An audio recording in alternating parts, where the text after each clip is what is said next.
برنامه خبری و تحلیلی اخبار آزادی را امروز 25 سپتامبر من مومین احمدی تقدیم میکنم. سلام بیننده عزیز.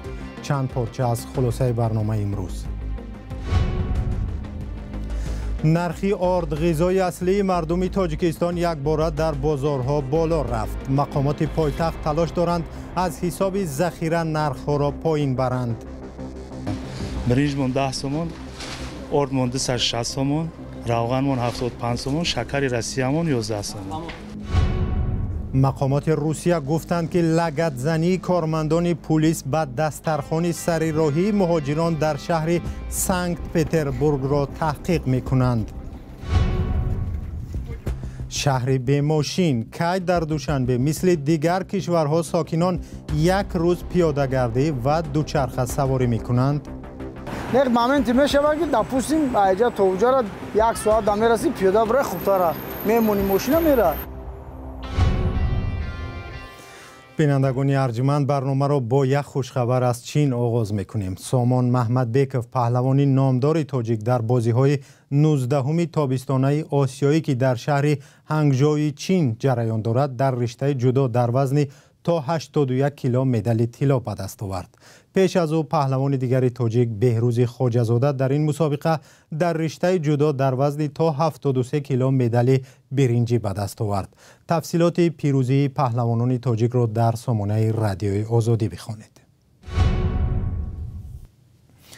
ساکنان در دوشنبه و اطرافیان میگویند نرخ آرد غذای اصلی مردم کشور یک باره بالا رفته است. به گفته خریداران آرد از 320-330 سامانی تا 365-370 سامانی بالا رفته است. مقامات و تاجران دلیل افزایش نرخ آرد را به محدودیت‌ها در صادرات آن از سوی قزاقستان ارزیابی کردند. علیشیر ظریفی و براد یوسفی به بازار رفتند تا وضع را از نزدیک ببینند. 260, 280, 300, 310, 320 و 330 سومانی. این نرخ یک خلطه و یا 50 کیلو آرد در بازارهای دوشنبه است که نسبت به چند روز اخیر تقریباً تا 60 سومانی بیشتر شده است. آردهای دیگر اینجا دسترخوان و دیگرها هست 320 330 همین خیلی است. نمیدونم یک بار چقدر اینقدر نرخ بالا رفت. قریب 100 سومانی نرخ آب گران شد. زندگی مردم تاجیکستان رو میدونید. زندگی مردم بیشتری ما نانخور هستیم.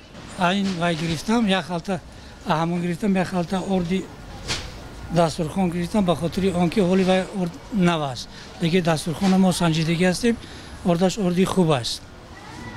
اکو وای شب میسنجیم کنیم چه خیلی آردی خوب باشد و البته خریداری میکنیم. تاجران سبب قیمتشوی آرد را در وضع و عامل‌های بیرونه میبینند. قیمت شد 20 30 40 سوم قیمت شد. من خیلی شما میبینید ارد قزاق 300 سومون، ارد نام دویم 270 سومون، ارد یکم قزاق 290 تا 310 سومون. ما تاجرا را پرسیدم میگه در قزاقستان گندم قیمت شد. سیل زد میگه افت وای شد. همه حساب کمتر گندم قیمت وای کردن. ارد قیمت شد.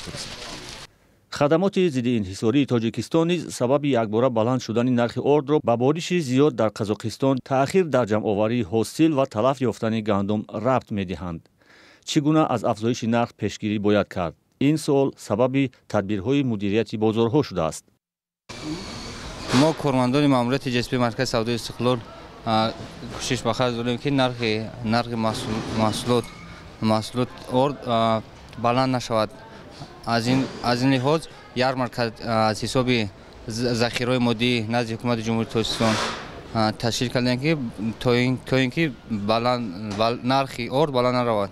باز ما در نرخ نوای ما در ذخیره حکومت شهر 260 سومانه. این معین شدگی این نرخش نام همش جابجا موندگی. برنج من 10 سومون، آرد من 260 سومون، روغن من 75 سومون، شکر روسیه من 11 سومون. طبق اطلاع رسمی در 8 ماه سال روان از جانب 61 شرکت به تاجیکستان زیاده از 590 هزار تن گندم وارد شده است. حالا نرخ یک تن گندم وارداتی از قزاقستان به تاجیکستان $350 آمریکایی پیش بینی شده است. این در حالی است که 4 ماه پیش آن از $240 تا $260 بوده است. корхонаҳои коркарди ор дар тоҷикистон асосан аз гандуми воридотии қазоқистон истифода мекунанд. бо таваҷҷӯҳ ба чунин пойбандӣ агар вазн тӯлонӣ идома ёбад, метавонад ба нархи ор дар бозорҳои Тоҷикистон таъсири бештар расонад. Тоҷикистон наметавонад талаботи сокинонро аз ҳисоби кишти гандуми худӣ бароварда созад. қаблан масъулони вазорати кишоварзӣ гуфта буданд, талаботи солонаи сокинон ба орд тақрибан 1.5 миллион тонна аст ва барои истеҳсоли ин миқдор ғалла замини кишт надоранд. риёсаткорҳои дохилии Санкт-Петербурги Русия ба таҳқиқи навори ҷанҷол барангезе шурӯъ кардааст, ки беэҳтиромии корманди пулис ба муҳоҷиронро нишон медиҳад. ин навор 30 августи имсол дар сохтмони Лахта Сентр, як иншооти ширкати Газпром дар шаҳри Санкт-Петербург сабт шуда буд. дар он дида мешуд як корманди пулис қуттиҳои нону шириниҳоро, ки муҳоҷирон тановул мекарданд, лагат зада ба онҳо дағал гуфторӣ мекунад. сухангӯи вазорати корҳои дохилии Санкт-Петербург охири ҳафтаи гузашта дар суҳбат бо пойгоҳи хабарии ведомствӣ гуфтааст, бар асоси ин навор тафтишоти дохилӣ таъин шуда, ширкатдорон ва ҳолатҳои ҳодиса муайян карда мешаванд. ба қавли ҳуқуқшиносон, дар ин навор зоҳиран корманди ҳифзи ҳуқуқ аз ҳадди ваколатҳои худ берун баромадааст ва барои ин амал метавонад танҳо ба ҷавобгарии интизомӣ кашида шавад. дар бунёди Лахта Сентр садҳо зодаи Тоҷикистон, Ӯзбекистон ва Қирғизистон кор мекунанд. ва хабари дигар, Иёлоти Муттаҳидаи Амрико мегӯяд тавриқи як барнома зиндагии 190 000 сокинони вилоятҳои Хатлону Бадахшонро дигар кардааст. дар ин барнома, ки шукуфоии Тоҷикистон ном доштааст, барои беҳбуди зиндагии сокинони ду вилоят Амрико $20 миллион сарф кардааст. ин чӣ гуна барнома аст ва бо ин маблағ чӣ сохтаанду чиро дигар кардаанд? дар гузориши ҳамкорам Маҳмудҷон Раҳматзода бубинед. ин нерӯгоҳи хурди обӣ зимни барномаи шукуфои Тоҷикистон бунёд шудааст. барнома 5 соли пеш бо маблағгузории агентии Иёлоти Муттаҳидаи Амрико оид ба рушди байналмилалӣ ва бунёди Оғохон сар шуда буд. лоиҳа 16 ноҳияи вилояти Хатлон ва вилояти мухтори Кӯҳистони Бадахшонро фаро мегирифт, ки бо Афғонистон ҳамсарҳаданд. ба гуфтаи масъулини барномаи шукуфои Тоҷикистон, дар 5 соли гузашта зиндагии беш аз 190 000 нафар дар ин ду вилоят дигаргун шуд. It was a $20 million program financed by both USAID and by the Aga Khan Foundation. The project has touched the lives of hundreds of thousands of people in villages on the border of Afghanistan and Tajikistan, in the Hatlan and Gorno-Badakhshan provinces. лоиҳаи шукуфои Тоҷикистон бештар ба соҳаҳои беҳдошт, маориф, энергетика, кишоварзӣ ва дастрасӣ ба оби тоза равона шудааст. намояндагони ҳукумати вилояти Хатлон аз самараҳои ин барнома розиянд. шаҳр ноҳияе ки ҳаммарз бо кишвари Афғонистон аз корҳои хуб назар аст ба сомон расонида шуд. ҷиҳати мустаҳкам кардани заминаи моддии техникӣ танҳо дар як ноҳияи шахсии шоҳид ва 16 муассисаи таълимӣ ба наздик беш аз 3,5 ҳазор ҷои нишаст таъмин кардан як кори бисёр мақбул аст. аз барномаи шукуфои Тоҷикистон деҳқонон ҳам баҳра бардоштаанд. ба 21 гурӯҳ аз кишоварзон техникаҳои зарурӣ дода шудааст. инчунин ба гуфтаи деҳқонон аз машваратҳои коршиносони барнома фоида гирифтаанд. 5 адад матаблок, 5 адад матаролер кӯмак карданд ба таври грантӣ. ҳамин бора омӯзишҳо гузаронданд, барнома бо гурӯҳҳоро ташкил намуданд. акнун барномаи шукуфои Тоҷикистон бо муваффақият ба анҷом расид. аз он ҳамчун як тарҳи нишонрас ёд карда шуд. натиҷаҳояш дар як ҳамоиш дар ноҳияи Данғара ҷамъбаст карда шуданд. деҳқонон орзу карданд чунин лоиҳаҳо бештар шаванд. Маҳмудҷон Раҳматзода, Озодӣ, ноҳияи Данғара. тоҷикистон чанд фурудгоҳи маҳаллиро, ки то ин дам дар ихтиёри ҳукуматҳои шаҳру ноҳияҳои кишвар буданд, ба итоати вазорати мудофиа додааст. қарорро дар ин бора раисҷумҳур Эмомалӣ Раҳмон 31 август имзо кард. радиои Озодӣ нусхаашро 25 сентябр дид. дар қарор омадааст, ки фурудгоҳи Исфара дар наздикии сарҳад бо Қирғизистон аз тавозуни фурудгоҳи байналмилалии Хуҷанд ба тобеияти вазорати мудофиа дода шавад. инчунин фурудгоҳҳои Фархор ва Мир Саид Алии Ҳамадонӣ, ки дар наздикии Афғонистон ҷойгиранд, ба тавозуни вазорати мудофиа мегузаранд. то ҳол ин ду фурудгоҳ дар ихтиёри ташкилоти иҷтимоии мададгори мудофиа буданд.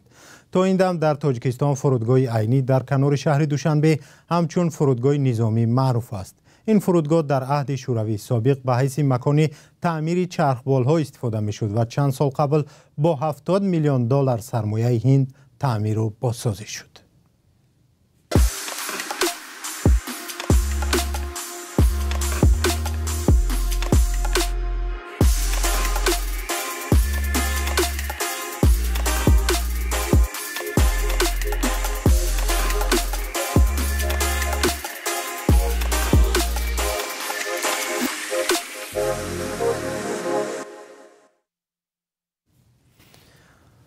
برنامه را با گزارشی از دوشنبه ادامه میدیم. در برخی کشورهای جهان در یکی از روزهای آخر ماه سپتامبر روزی بدون ماشین را تجلیل میکنند. در این روز به خاطر حفظ محیط زیست ساکنان برای یک روز از استفاده نقلیات دست میکشند و دوچرخه سواری میکنند.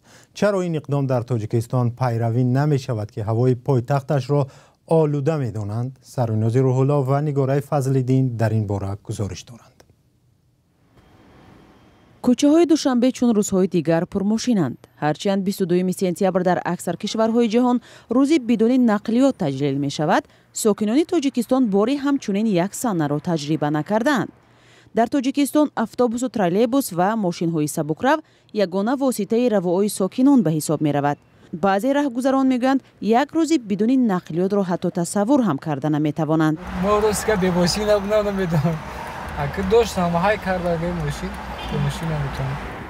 ولی آنهایی هم که بدون ماشین می توانند به کار و منزلشان رسند کم نیستند. احد خالیقوف 40 سال است از دوچرخه استفاده می کند.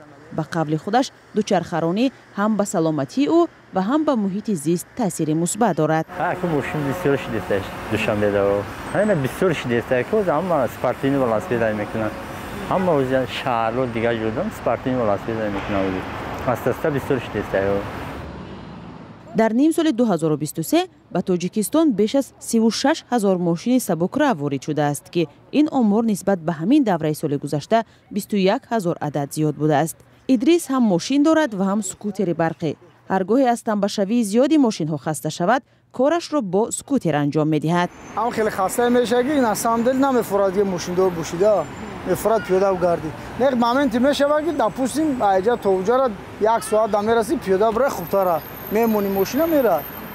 به تاجیکستان واسطه‌های نقلیات دست دوم زیاد وارد کرده می شود. سبب آن به گفته متخصصان پرداخت‌های نسبتاً پستری گمرکی بوده است. در دیگر کشورها برعکس. این در حالی است که سال گذشته سازمان IQR قرارگاهش در شویتزاریا پایتخت تاجیکستان را یکی از 4 شهر جهان نامید که هوا در آن به شدت آلوده یا ناپاک است. ساکنان هم میگویند اگر چنین روزهای مخصوصی بدون نقلیات در تاجیکستان راه اندازی شود، امکان دارد برای تازه کردن آلودگی هوا کمک کند. Нас вводит карандар кур 150 шава ам хели куро. Як ҳафта тичен як мода як бор ду бор. متخصصان میگویند اگرچه استفاده واسطه نقلیات برای آسان کردن کار مردم مهم است، از طرف دیگر دود غلیظ آنها هوای شهر را افلاس میسازند که به سلامتی انسان ها ضرر دارد. این خیلی نادرست است. بسیار زوادها هم خیلی کار میکنند. هوا جزیر میشه، کیسلرود ویران میشه. بعد آدمی که همون نفس میکشه، یگان کسل پیدا میکند. همیشه هم برای چیکار الکترون ماشینا برآورده است که اکولوژی شود. تجلیل روز جهانی بدون نقلیات 50 سال است در تمام جهان با هدف حفظ محیط زیست و سالمی انسان ها قید می شود. آنهایی که این سنه را تجلیل می کنند مردم جهان را به دست کشیدن از واسطه های نقلیات و سوار دوچرخه شدن حداقل برای یک روز دعوت می کنند.